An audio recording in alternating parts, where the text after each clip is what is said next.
আসসালামু আলাইকুম, welcome from D crown silver. বডির মধ্যে ব্লু কালার ডায়াল, পাওয়ারফুল লিউম থাকবে, ডেট অপশন থাকবে এবং ফুললি অটোমেটিক, কোনো ব্যাটারির প্রয়োজন নাই।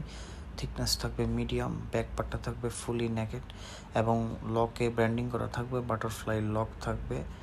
1 বছরের ব্যাটারি, 6 মাসের মেশিন সার্ভিস ওয়ারেন্টি থাকবে। দ্বিতীয় নম্বর কালারটা হচ্ছে সিলভার, বডির মধ্যে ব্ল্যাক ডায়াল, সম্পূর্ণ অটোমেটিকের মধ্যে একটি ঘড়ি, ব্যাক পার্টটা ফুল নেকেড, অটোমেটিক অপশানগুলো শো করবে। এবং আপনারা এটার মধ্যে আরেকটি কালার হচ্ছে সিলভারের মধ্যে হোয়াইট ডায়াল, এটা খুবই আই ক্যাচি একটি কালার। এটা অটোমেটিক শেক করার পরে মেশিন স্টার্ট হয়ে গেল। বাটারফ্লাই লক থাকবে। লাস্ট কালারটি হচ্ছে সিলভার গোল্ডেন মিক্স ডুয়েল টোনের মধ্যে, উপরে ভেজেলটি থাকবে গোল্ডেন, ভিতরে ডায়ালটা হবে ব্ল্যাক এবং 6 মাসের মেশিন সার্ভিস ওয়ারেন্টি পাবেন। সম্পূর্ণ ওয়াটার রেসিস্ট্যান্ট থাকবে। অনলাইনে অর্ডার করতে চাইলে আপনারা ইনবক্স করবেন এবং শপ ভিজিট করবেন।